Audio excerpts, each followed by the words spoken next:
Hello again. We are having our next class on gas dynamics today. Last time we talked about calculation of nozzles, different types of flow inside the nozzle with normal and oblique shockwave conditions on subsonic and supersonic flow inside the nozzles. And today we will talk about diffusers. Please do not forget, you can always ask questions, write in the comments or ask by voice. Diffuser is a structure which decelerates flow. It can be done according to images you can see on your screen, according to isentropic compression or isentropic deceleration and non-isentropic or actual supersonic diffuser. There's also deceleration. Diffuser is a structure which decelerates flow. Flow velocity decreases. In case of ideal isentropic diffuser, such deceleration happens continuously and flow energy is not lost. It means that stagnation pressure before and after this transition of flow stays or remains constant, as well as entropy of flow remain constant.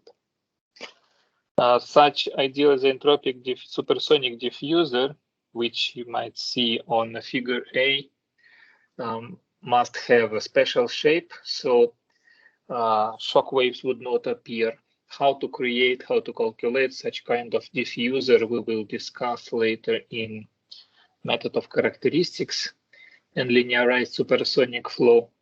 For now, for us, it's important to understand that ideal isentropic diffuser is possible for real life. Okay, of course, in real flow, we have also boundary layer, but we can, in many cases, neglect losses inside the boundary layer, and the shape of this diffuser is predictable by analytical methods or by numerical simulations. Also, we must understand that for a particular value of inlet Mach number, shape is unique. Shape of this diffuser is unique.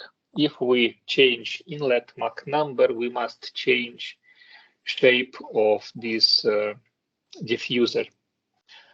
This is why technically it becomes very difficult to use such diffusers in real life because, for example, in a supersonic airplane which flies with Mach number bigger than 1, this diffuser will have to adapt to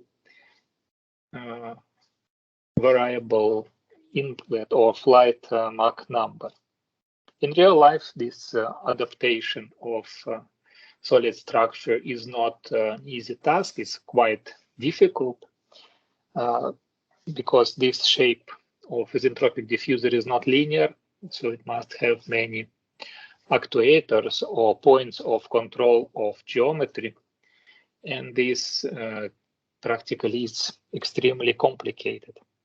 This is why in real life, most commonly used is real supersonic diffuser, which you can see on figure B, which is composed by several conical sections and cylindrical sections. Inside conical section, we may see formation of shock waves. Then these shock waves will intersect, reflect from walls, and after several reflections, we lose part of energy, flow decelerates, and flow passes through a normal or weak normal shock wave. Very weak because before shock wave, Mach number is close to 1, small supersonic Mach number, and after shock wave, of course, Mach number starts to be subsonic. After in convergent part of this diffuser, Mach number continues to be subsonic. Exit is subsonic, same as for isentropic diffuser. But here in structure B, we have already change of stagnation pressure, decrease of stagnation pressure. P02 is smaller than P01, and increase of entropy. I hope you remember in previous chapters we saw a function which describes change of entropy with respect to change of stagnation pressure. So flow energy is lost depending on various factors such as inlet Mach number and geometry of this diffuser, but we can decelerate our flow. Which are advantages of real supersonic diffuser? The main advantage is the simplicity of such diffuser. It's composed of 3 sections. Section 1, conversion part, section 2, cylindrical part, and section 3, diversion part. Quite simple to design, quite simple to manufacture, cheap. Right? And if we need to control for different inlet Mach numbers, this control can be realized in a simple way. For example, if we put actuator like this, that would move upper and lower this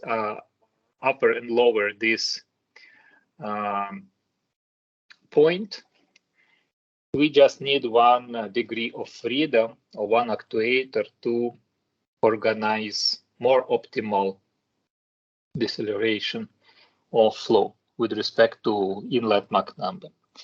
Right, we always can find this, and this is very similar to your work 1 where you optimize diffuser geometry. So if we put 1 actuator on this structure and a second actuator, for example, on end of cylindrical section, which also would move up and down this point, we can organize flow path in a such way that we will decrease total losses in such diffuser. So technically, this is very simple to control. Such type of diffuser we can find in many different real structures, such as supersonic wind tunnel, inlet devices for engines of airplane engines, and other devices that work with the supersonic conditions. For example, some part of nozzle or some part of combustion chambers in different types of engines, pumps, etc. So real diffuser or actual supersonic diffuser's main advantage is simplicity and reduced cost. Disadvantage of real diffuser is losses, presence of losses. Advantage of ideal isentropic diffuser is absence of losses, so we conserve all energy in our flow, decelerating from supersonic to subsonic.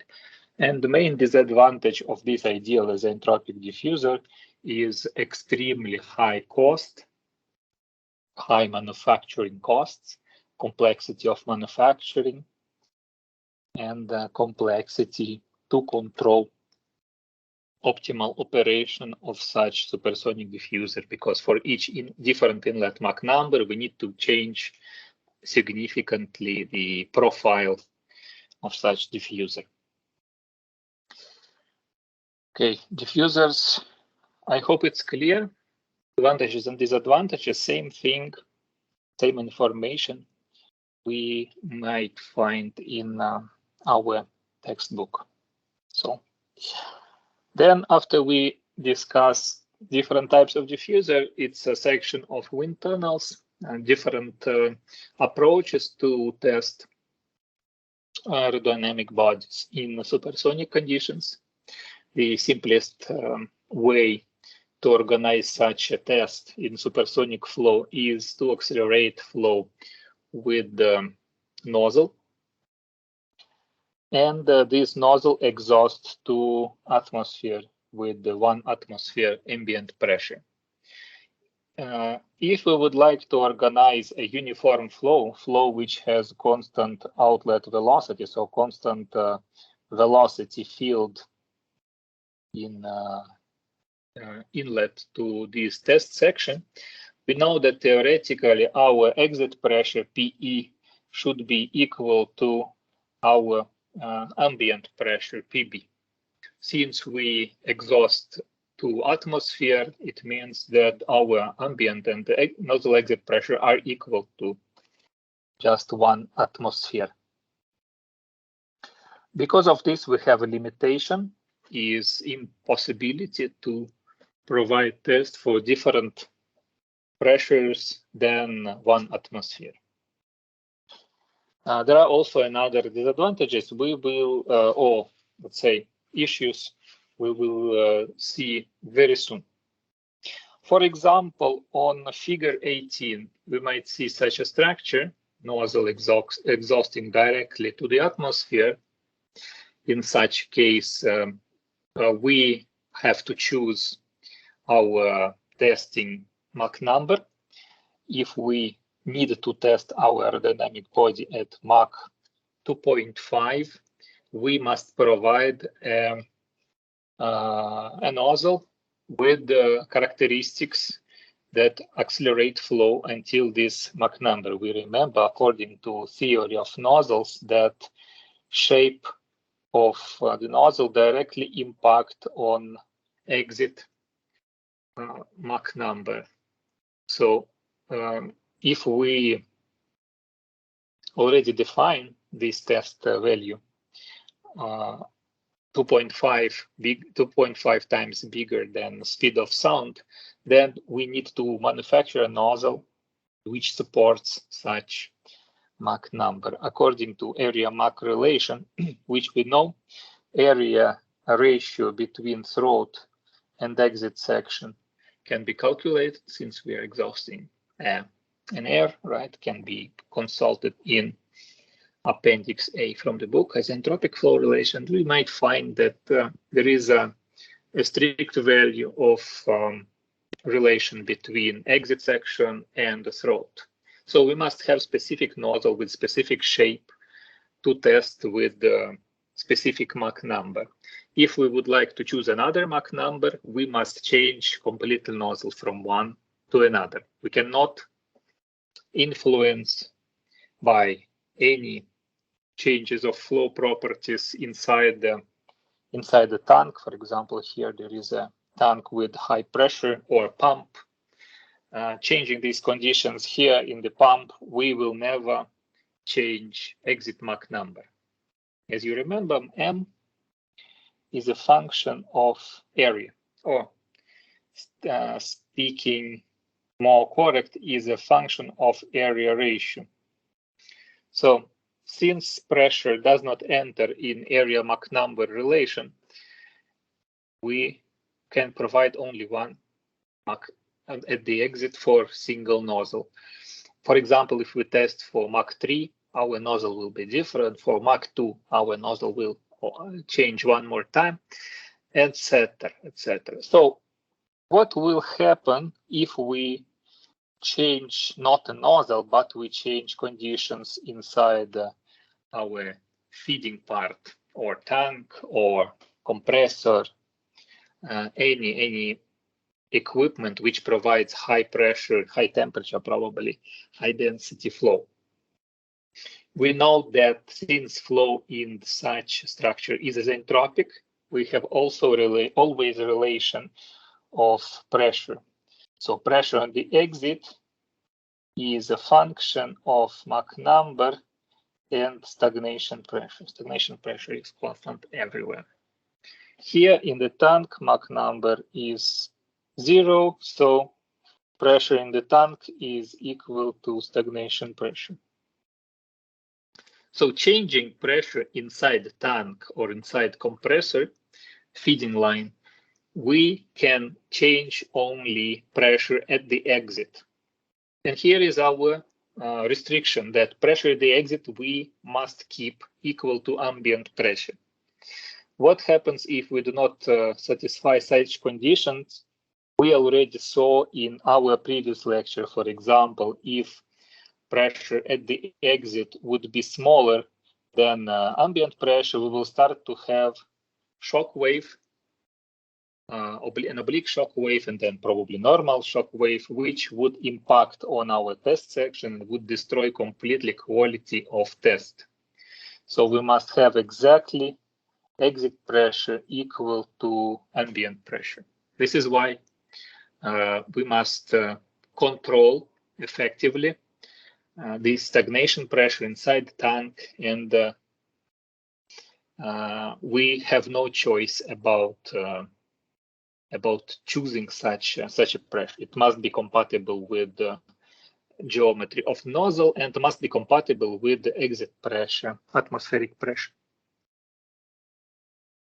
Such a method of test has several advantages and disadvantages.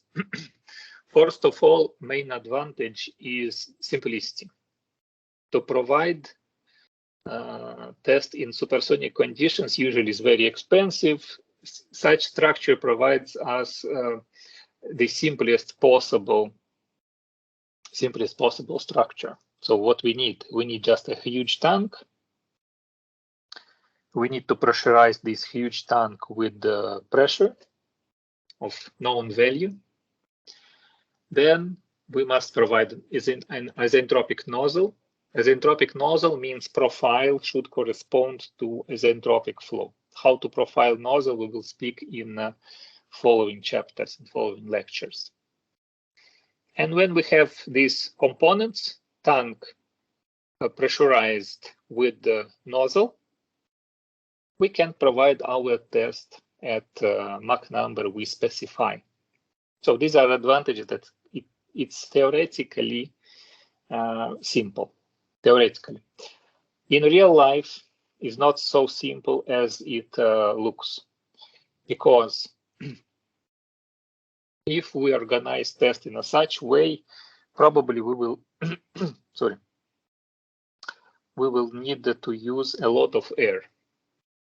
You can calculate how big should be the mass flow rate exiting from this structure. If we assume, for example, test section of 10-20 centimeters or something that is possible to organize, or half meter, okay, let's exaggerate a bit, half a meter. Inside the half a meter test section, we can put approximately body of diameter near 100 millimeters, so 5 times smaller body. What happens if we put bigger body inside test section? It will block test section and will destroy flow around, and we will not be capable to provide such an experiment. Right? So body should be small. This is why body should be small with respect to exit section size. This is why if we would like to test a body of good quality and the size, we need to provide a big size nozzle, at least half a meter nozzle, for example. So if we have 0.5 meter nozzle, we can calculate area of such nozzle and mass flow rate. Since we know Mach number, mass flow rate is a function of pressure, Mach number, right, and temperature and size, because density we must calculate. In such a case, we will see that we will need some tens or hundreds of kilograms of air of this gas flowing out of our nozzle per second. If we would like to provide test of 10 seconds or 1 minute, you will see that we need hundreds or thousands of cubic meters of air, which is a big size and very big cost. So cost of such structure will be enormous, just because we need a lot of air. We need to pressurize a lot of air. So size will be a size of a building, approximately, or more, or several buildings. This is a problem. And another disadvantage is that with such a test bench, we can make experiment only for fixed value of pressure, 1 atmosphere, since we must have at the exit of nozzle same pressure as atmospheric pressure to have a linear and uniform flow.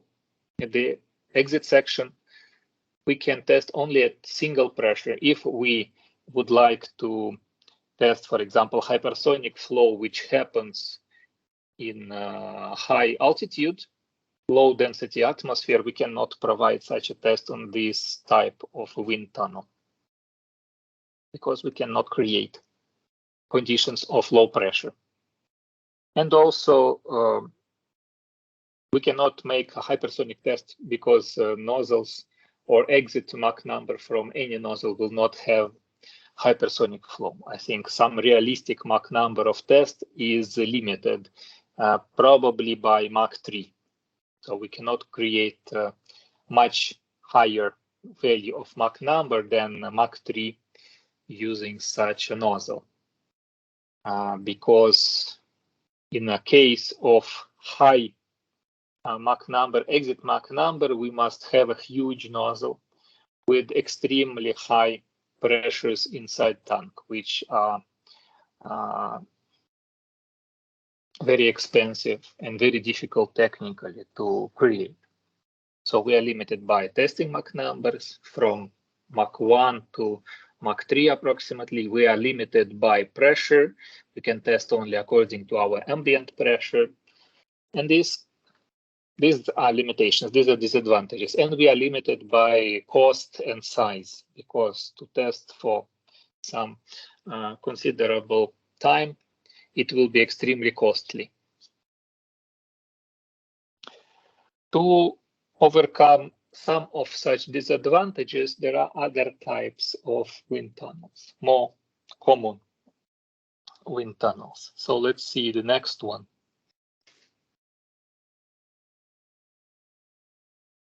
This is another wind tunnel, which is composed by a supersonic nozzle and a cylindrical extension to this nozzle. We have figure 19, nozzle exhausting into a constant area duct where normal shock stands at the exit of a duct. So how it works?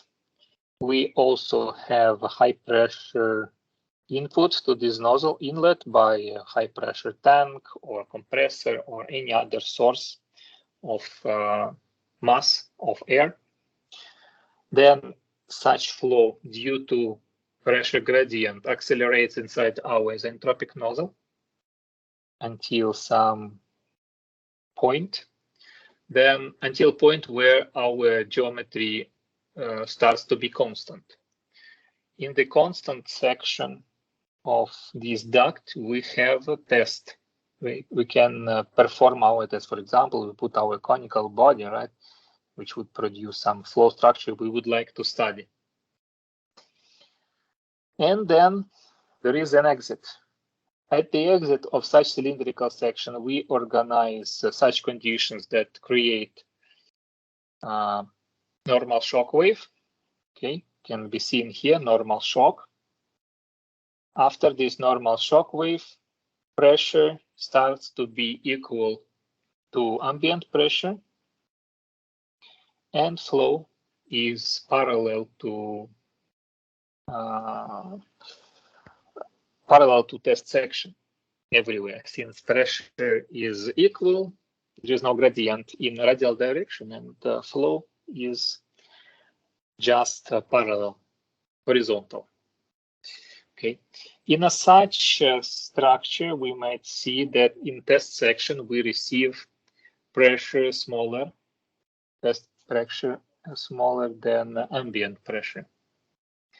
And this is possible because of presence of normal shock wave this transition between pressure 0.14 to pressure 1 exactly describes transition of flow through normal shock wave. So normal shock waves create for us such a transition between test section and exit section. Okay, so advantage of this, there are actually two advantages of this structure. First one is that we can choose a test section, okay, depending on testing Mach number, we can have different values of pressure inside test section. And it's smaller than atmospheric, so we can simulate flow or flight on high altitudes.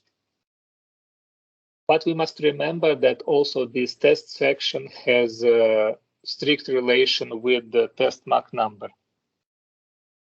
When we change our Mach number, relation between PE and P0 will also change as a function of Mach number, according to isentropic relations.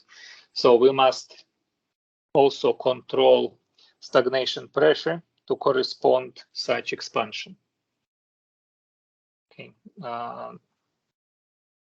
so this we must keep in mind. So advantages are lower pressure in the test section, so possibility to test bodies for high altitude flight. Second advantage is relative simplicity. It's also not so much complex with respect to previous schematic. And another advantage is reduced mass flow rate. Because in such a test, since we have lower pressure, density is also proportionally smaller. Right, so mass flow rate through such a nozzle is also smaller, proportionally smaller. I think that might be 5-6 times smaller than for previous case.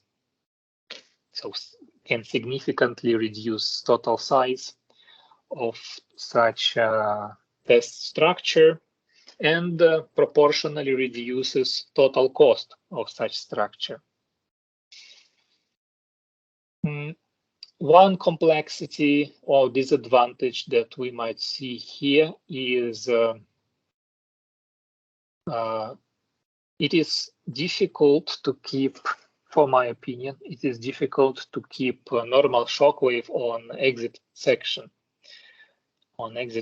Since all the test section is cylindrical, a minor change in Mach number of the flow will significantly move position of this shock wave, so it can go in one or other direction. So it's supposed to be, it should be a mechanism which keeps this normal shock wave on a fixed position at the exit of test section. It can be realized by mechanical limitation of test section. There are some ways, right? And also must be supported by control system of such wind tunnel to keep shock wave position in appropriate place. For example, what will happen if we do not control? If we have a test and we know that if we feed this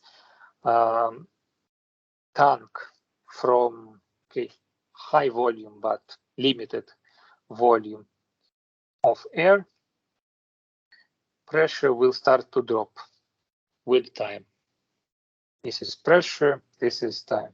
Okay, according to adiabatic expansion, pressure will drop. And then when pressure drops inside the tank, we know that pressure drops also inside the test section, and our shock wave starts to move more to the throat, closer to the throat. In such way, our flow structure in test section will be destroyed and we cannot test. So it should be a mechanism which keeps constant such feeding pressure, so should be a control system which regulates the inlet pressure on some known value, And vice versa. If we put too high pressure, our shock wave will exit from constant area section and can create another flow structure like a series of oblique shock waves and would be in increased pressure inside test section conditions different from our predicted conditions. So we must control quite precisely, for my opinion, pressure in this structure. Advantage: simplicity, possibility to test in high altitude, reduced cost. Disadvantage is necessity to control precisely position of normal shock wave inside cylindrical test section. And also, I think would be another problem that is related with the test body. Test body size is limited because if body is too big inside test section, it can block flow, creating, for example, bow shock wave. And if would appear some normal shock wave or shock wave of significant strength, such flow can destroy all test section flow structure.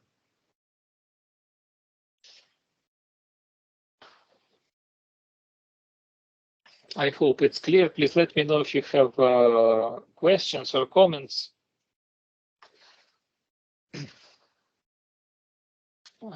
Combination of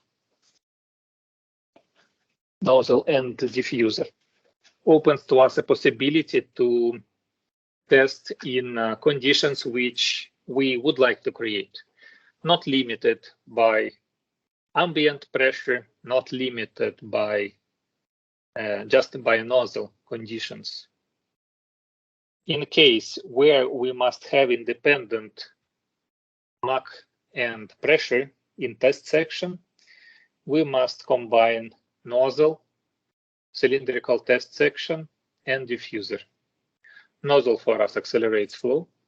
Test section serves to study flow around our aerodynamic body.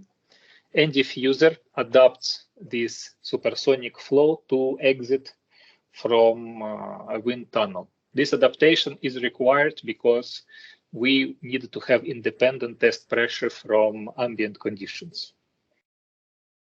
So such three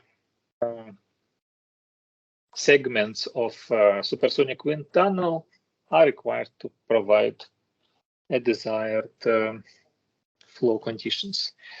When we design a wind tunnel, we understand that each segment of such wind tunnel can be calculated or analytically, can be also simulated numerically.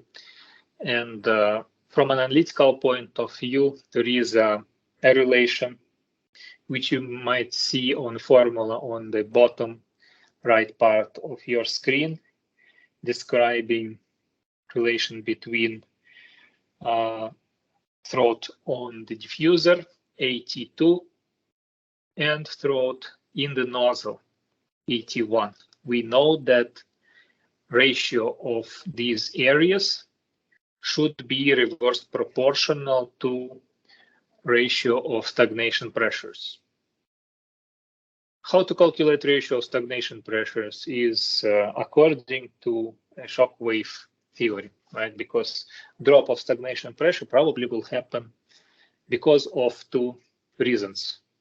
Reason one is presence of test model, which changes with its structure, creating shock waves, changes the stagnation pressure. And also, since our diffuser is real diffuser, we will observe series of reflected shock waves, interacted shock waves, which also change the stagnation pressure. Once we evaluate these changes in the test model and inside diffuser, we can conclude which area ratio would be necessary for this test wind tunnel. So quite good practical approach to preliminary estimation of sizes of, or at least relation of sizes of wind tunnel.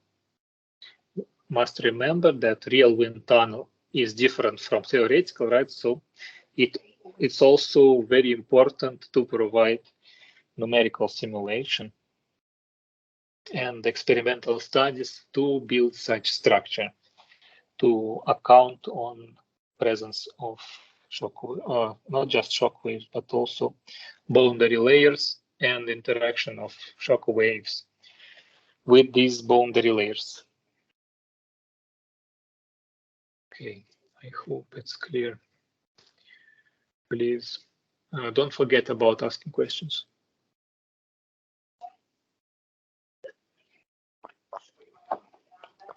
I see no questions, so we can continue.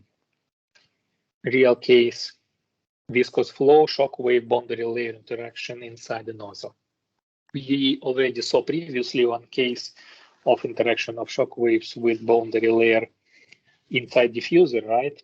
Where I would like just to remind you, shock waves hit on wall with the existing boundary layer. Then because of this interaction, this boundary layer increases, creating recirculation zone, and then such shock wave, oblique shock wave, reflects not exactly from the wall, but it reflects from boundary layer. And since this boundary layer is disturbed, it has a complex curved shape, starts to appear series of reflected waves, expansion waves, which join after in one strong shock wave, reflected shock wave. This concept or similar concept we also can observe in interaction inside the nozzle. In such a case, we have we can see here a nozzle. Unfortunately, right part of my screen is a video, but since it's a PDF, I cannot show this video. You can see this video on our channel of Chemical Propulsion Laboratory. It's formation of normal shock wave inside the nozzle. It's transient simulation. So how does it look, shock wave inside the nozzle? It's a normal shock wave, first of all. Okay, we already know how to calculate normal shock wave inside the nozzle. Position of normal shock wave.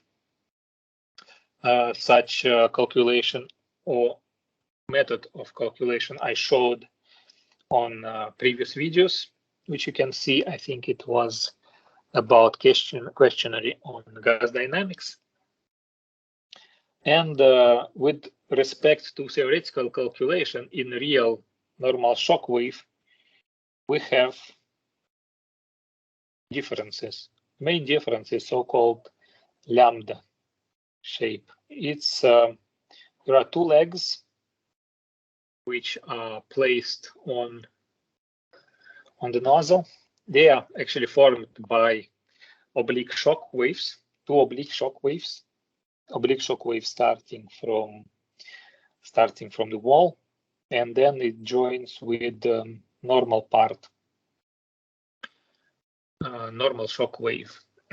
And then there is a reflected shock wave, which is standing not on the body anymore, but it stands on separated boundary layer. Here we have a separated boundary layer on this zone.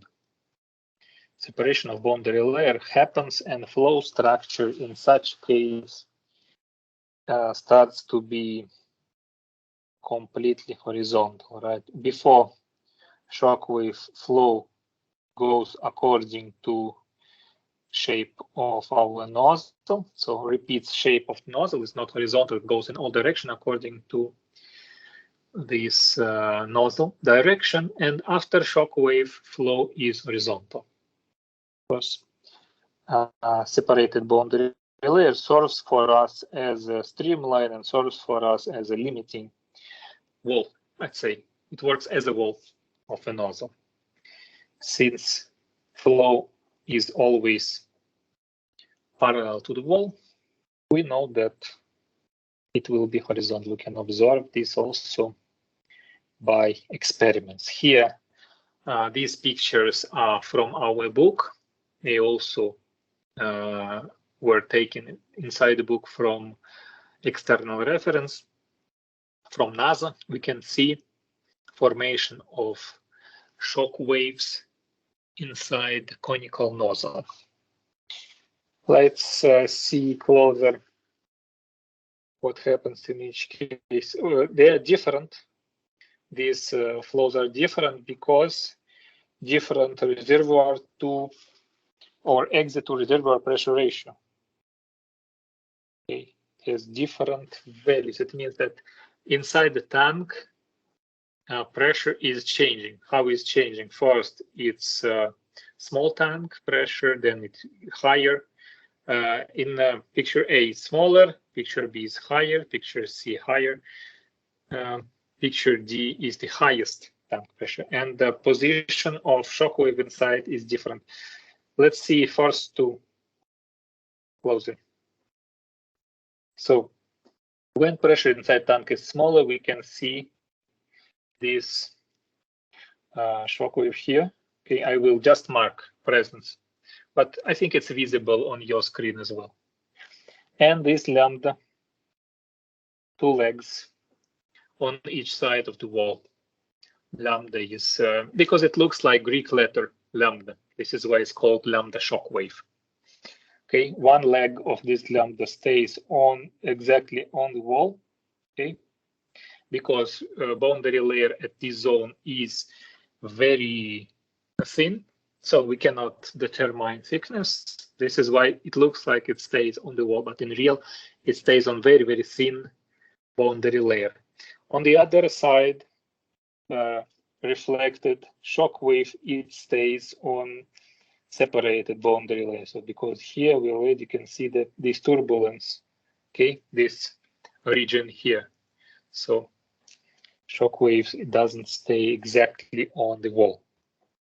When pressure is increased, we see that our shockwave is moved to the closer to the exit, okay, and the legs of lambda, they became bigger. What happened when we increase more pressure? We can see here this shockwave, normal shockwave and lambda shockwave here. And when we increase more, we observe here this presence of normal shockwave is already exiting from the nozzle. When we compare all of these cases, we can see quite interesting. We can have one interesting observation is that size of a normal shockwave is between lambda, just straight part of a normal shockwave, is almost same for all test cases. Okay, so when we increase pressure inside the tank or on the left side of the nozzle, it almost has no impact on size of normal shockwave, of normal part of shockwave. So it stays constant. It tells us that, okay, properties, Mach number or structure of shockwave is independent on pressure value. It depends on geometry and depends on Mach number. Here we can see from NASA studies geometry of such detailed shock schematic for a case with pressure ratio 0.417. We must understand that such a flow structure is specific only for these testing conditions, for these position of shock wave. For this angle of nozzle, it's a conical angle, conical nozzle, constant, and this Mach number. When we change alpha, when we change Mach number with the area Mach number relation, okay, changing the throat. All these geometries will be different, and geometries of inclination of shock waves will be different, and Mach numbers in each section will be also different. So we must understand that exactly a structure which we might observe on this picture 23 cannot be calculated analytically because flow is highly unlinear and can be observed better experimentally or can be simulated numerically.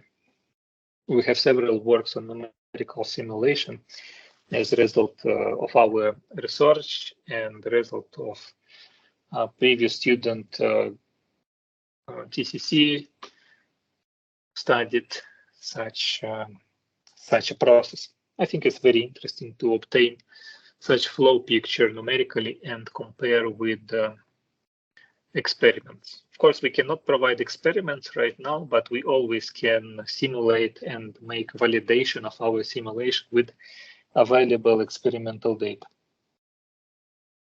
Highly complex flow, very nice to simulate, very interesting to simulate, and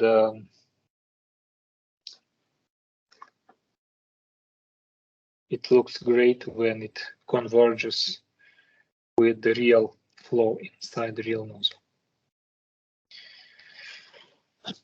So this is the end of part 10. I would like to make a break 1 minute, if you don't mind, and in a minute we can start part 11, which is devoted to, I think it's introduction, linearized flow. Okay. Meanwhile, please write your questions if you have some questions. If not, take a break. In 1 minute, we will continue.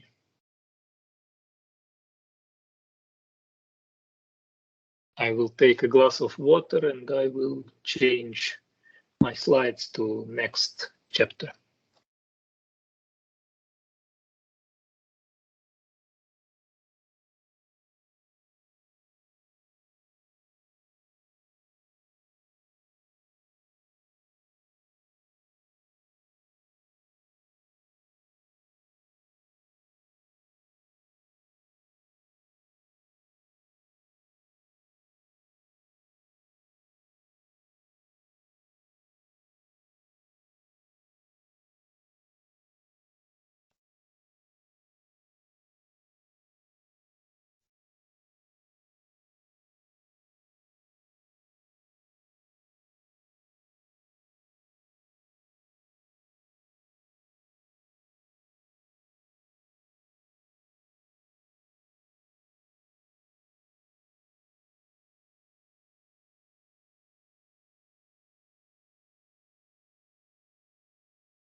Okay, let's continue our discussion. Chapter 11, Subsonic compressible flow over airfoils linear theory. Such a chapter opens for a possibility to calculate analytically or numerically transonic flows. Such chapter has several parts. It's a velocity potential equation, adaptation of our previous knowledge about velocity potential and Laplace's equation to transonic flow or compressible flow, linearized velocity potential equation, where we will try to simplify equation system in order to solve. Then several methods to correct compressibility. These are methods allowing to apply or to use applied methods to calculate compressibility around airfoils, critical Mach number, quite important definition for transonic flight, the area rule, and supercritical airfoils. How to fly in transonic regime with highest possible velocity. So all this chapter 11 is devoted to transonic flight. I will give you today just part of this chapter, and next week we will continue. Velocity potential equation. I prefer in this section to simplify a lot because definition of velocity potential is already known from aerodynamics, and also because in chapter 11, Anderson involves complex mathematical methods, especially solution of integral and integral differential equations, and it's is not so light. Right. Reminding you what is velocity potential. Velocity potential function is a function which describes velocity field. Derivative of this potential function, phi, is giving to us velocity components. Taking derivative of function by x direction, we receive u component of velocity, and taking derivative by y direction, we obtain y component of or v component of velocity. This equation here is written for b-dimensional case and also can be written for three-dimensional case. Then applying such equation to compressible flow. For example, here we see a continuity equation. Okay, he's saying for compressible and compressible flow. But applying to compressible flow, we will use not just continuity equation, but also momentum and energy equation must be involved, right?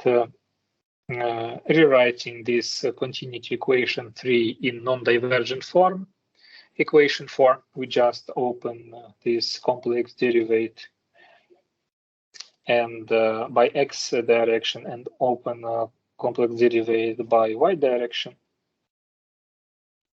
We obtain equation 4, inside which we might find our quantities related to velocity, velocity derived by x, velocity u component, velocity v component, and velocity v component derived by y direction. All these velocity components can be written in terms of potential function. For example, just giving you one example, that dv by dy can be written as once we involve definition of potential function, it would be d2 phi by dy in square. Okay, so continuity equation can be written in terms of density derivative, and potential function. Velocity and velocity derivatives will be expressed as, you may see, function of potential. This is such transformation I just presented you inside equation 5. Inside equation 5. You can easily see that one part, this part here, this part here, right, near density, and the complex derivative we will see here. U component of velocity is this one, and V component of velocity is this one. So I hope it's clear how such transformation is done. Second step, we use momentum equation. Momentum equation written in form of equation 12, in which we define differential of pressure as a function of potential, because V and TV can be expressed as a function of potential. This is done because when it's done, we can substitute definition of density inside our continuity equation. So combining equation 5 and 6 and introducing also definition of speed of sound. How it's done, please consult in the book. Because there are several transformations, it's no need to follow all these transformations because it's purely mathematical methods. We obtain equation 12, where we have no pressure, but instead of pressure, we start to have speed of sound.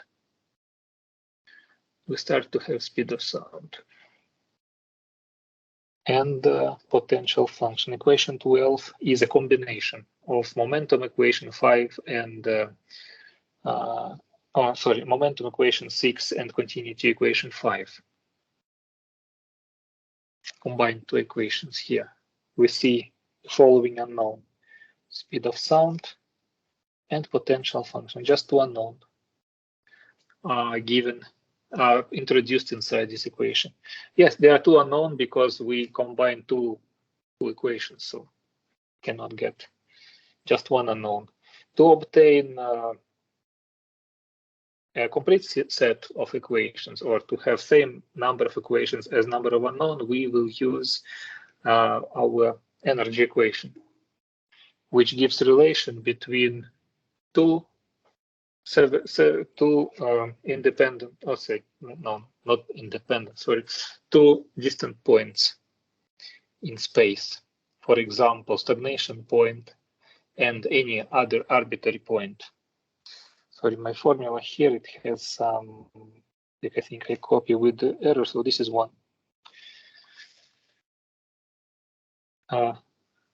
Equation 13 presents to us one of the forms of energy equation, which we already saw previously. Exactly these forms of energy equation we saw previously. Relation between speed of sound and stagnation speed of sound, and velocity in arbitrary point. Since velocity can be expressed as a function of potential, we introduce here a form of speed of sound, which is a function of potential, and stagnation speed of sound. Inside this equation is only one unknown, which is potential function, because stagnation speed of sound A0 is constant. Since our flow is isentropic, A0 is constant. Not just for the isentropic flow, it's valid also for adiabatic flow when we have no heat transfer with the wall or heat exchange. So flow is adiabatic and stagnation temperature is constant. It means that stagnation speed of sound is constant because they are related. Stagnation speed of sound is a square root of gamma RT0, where T0 is stagnation temperature, which is constant for adiabatic flow. Equation 13 can be combined with equation 12. I just show you in the same page. Okay, so combine equation 12 and 13, we obtain just one single equation with just one unknown, which is phi, potential function. It's intentionally not combined here because you imagine if I substitute instead of speed of sound formula 13, it will be too huge. So I put here my speed of sound on this part and on this part in 3 different places. I put formula 13, so equation becomes very, very big. Of course, possible to simplify, but it will be not as simple as we would like to. So intentionally, we do not provide such simplification.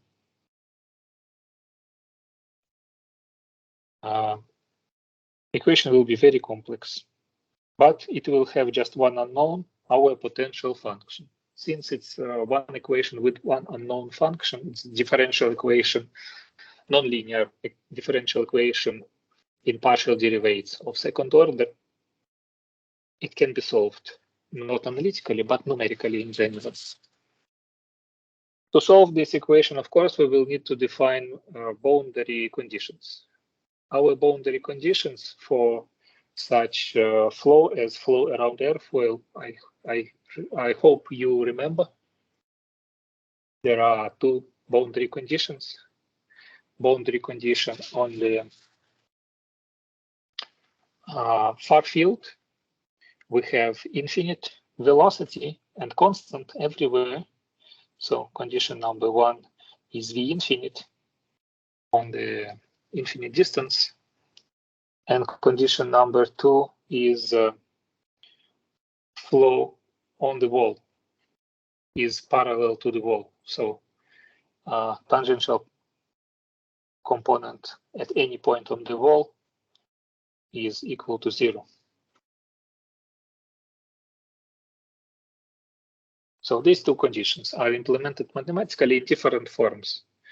For example, if I talk about condition 1, V infinite is constant on far distance, it means that the derivative of potential function in y direction is equal to 0. Since I use it, okay, in terms of phi function, I will say that d phi by d y is equal to 0. Same as d phi by d. No, let me see. Yeah, d phi by dy is equal to 0. And in terms of condition 2, tangential part of velocity is equal to 0 is a product, right? Scalar product of direction, of tangential direction, and velocity vector is equal to 0. V multiplied by d and okay. Let me see here. dv by dn is equal to 0. We will see it. I think on your monitors it has some delay.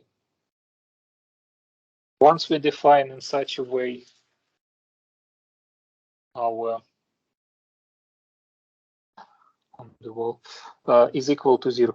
Once we define in such a way these boundary conditions, we are capable to obtain phi function numerically, or in case of simple geometry, we can obtain it analytically.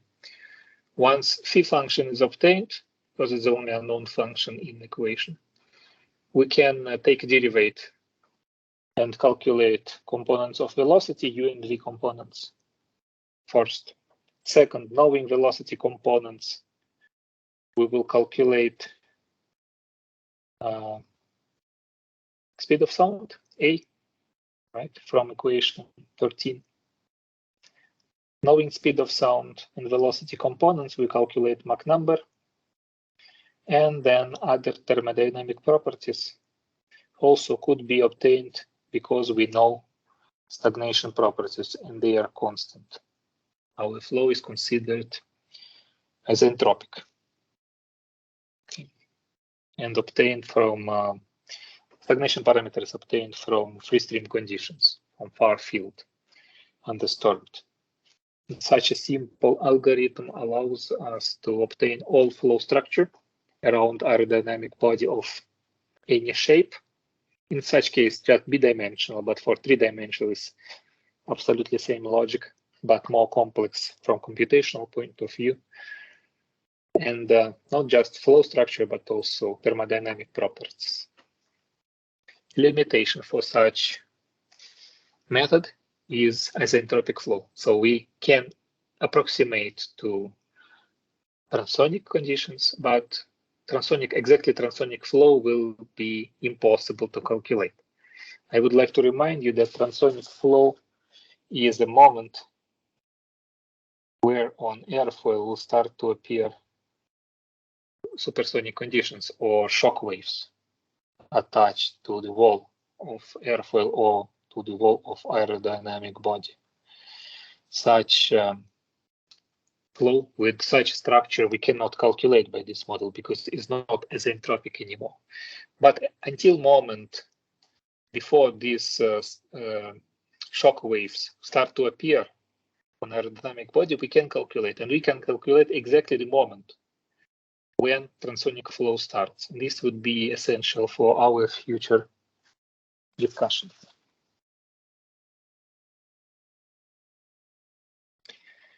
I would like to give you one more concept today is the linearized velocity potential equation, a way to simplify this huge, without exaggeration, differential equation in order to solve it in the most simple way.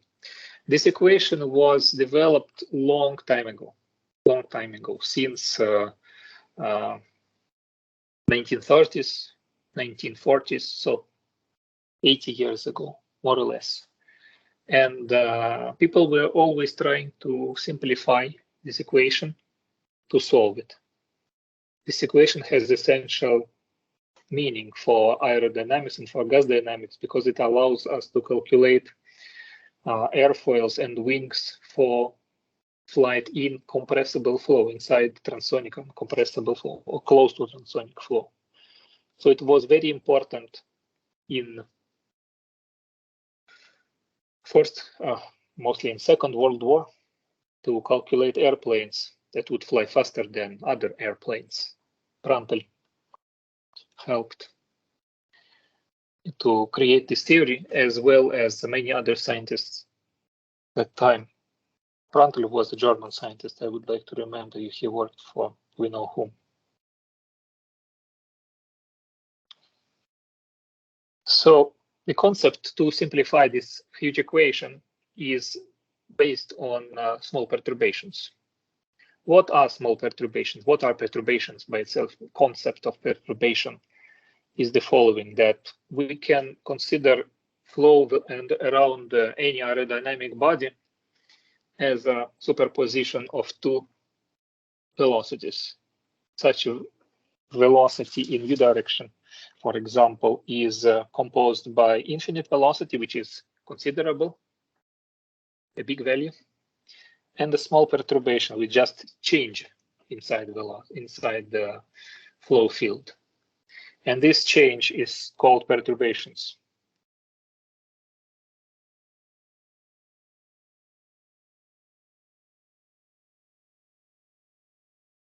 Perturbation velocity can happen in u direction and also can happen in v direction. All v component of velocity is purely perturbation because originally flow is horizontal. So there is no horizontal component at the beginning.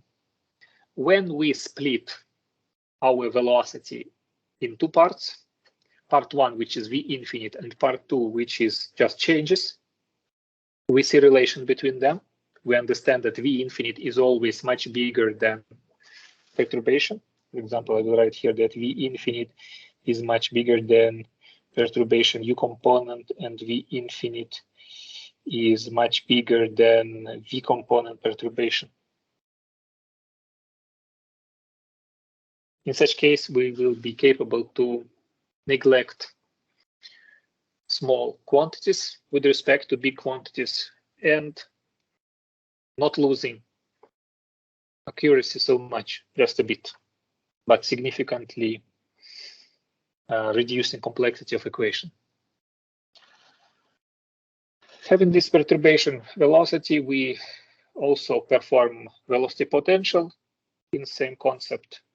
That velocity potential now is defined as potential function big of V infinite and velocity potential of perturbated part, where perturbated velocity potential is defined, as you may see on the screen, second and third equations, right? And total, because of this total velocity potential function can be rewritten in x and y derivative, the first order and the second order and mixed one, as you can see on the screen. d phi by dx as V infinite plus derivative of perturbation potential function, and the V component of velocity is just perturbation of potential function. First order, second order, just taking derivative from previous functions, we obtain second order derivative, and taking mixed derivative can be also obtained the potential function.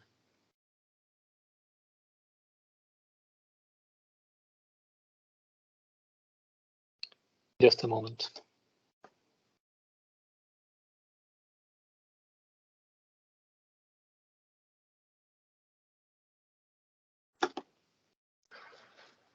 Okay, I hope more or less it's clear how it was obtained, taking an idea of splitting velocity in big part and small part, V infinite and perturbation component. We can rewrite our velocity potential equation, our big velocity potential equation, which we saw previously, is equation right here, equation 12. We can rewrite in terms of perturbations. And this is equation 14. Here inside this equation 14, we might see already part which is split, right, on V infinite and perturbations, okay, in several parts of this equation. And then once we introduce concept of Mach number, since we have velocity and speed of sound inside the equation 14, we know that Mach number is V divided by A. Okay, so we basically divide all left and right side of this equation 14 by A square. Okay, right side, of course, will be 0. Left side will become, instead of speed of sound will be 1, instead of V velocity would be Mach number. We start to receive equation 16, which is same as equation 14, but written in terms of Mach number and perturbations. And then also they made one transformation. They made a reverse transformation from potential function to velocity components. And recombined. On the left side of this combined function 16, they put all with U derivative of perturbated velocity on x direction and V derivative on y direction. In front of first term, they receive this multiplier 1 minus m in square infinite.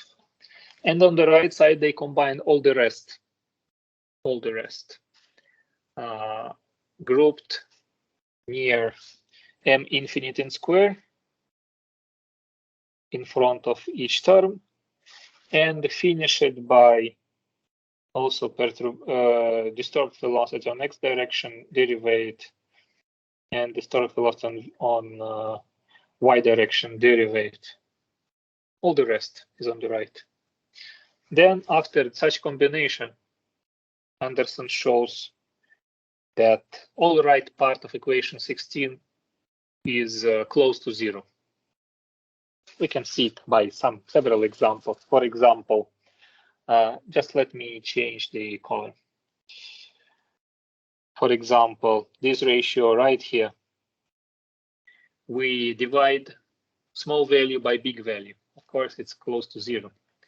Here we see ratio of two values in square. Close to 0 in square will be more closer to 0. And here, same. So analyzing each term of such a relation on right side of formula 16, we find that all rectangles which I mark by blue are 0 values. So all these blue are 0 values or close to 0 values. And it was decided to sacrifice all the right side of this equation. And our potential equation for compressible flow with such simplification becomes such simple as you might see on the screen, equation 18. Equation 18 is extremely simple. If we assume that m is equal to 0, we will obtain Laplace's equation, right? But in a real case, in a compressible flow, Mach number is not equal to 0. So our equation 18 is working differently from Laplace's equation. But it's similar, right? So it will have some similar behavior.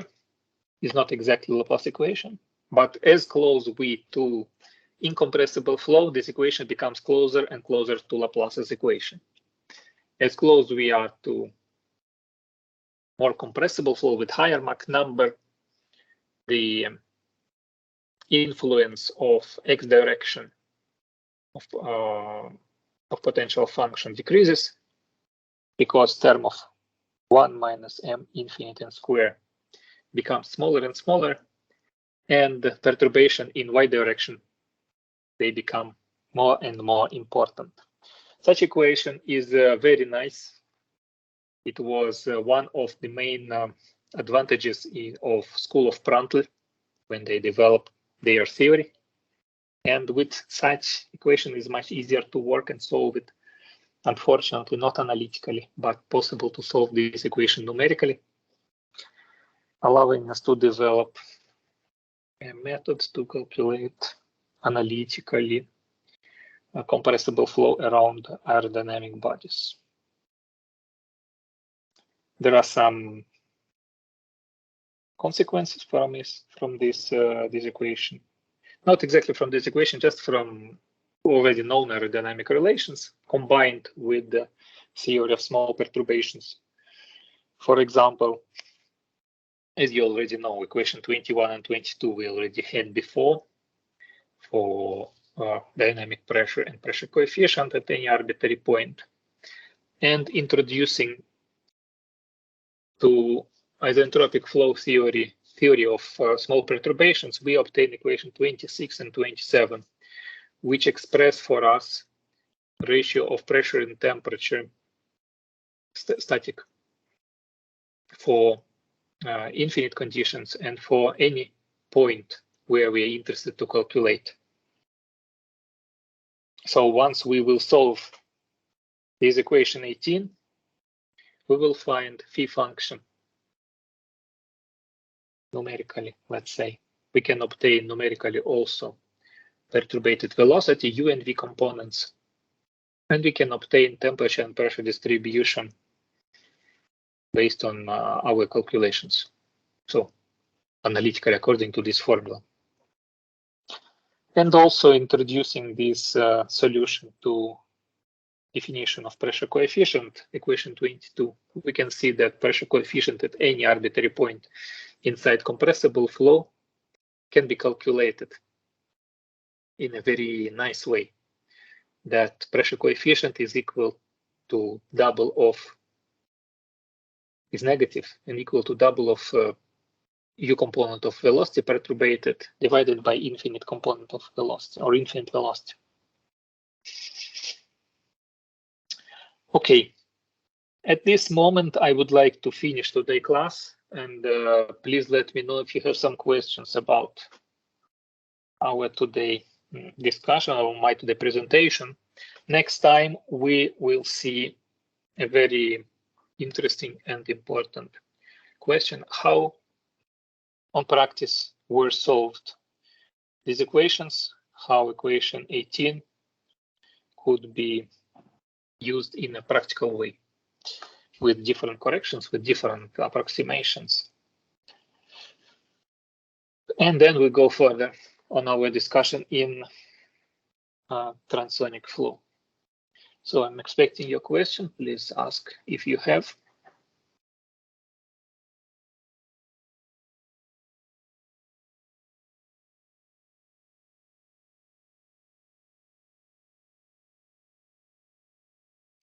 Probably there are no questions, right? So we will continue speaking about theory of transonic flow next time. Next week on Tuesday, I expect our class will happen. Thank you for participation and have a nice weekend.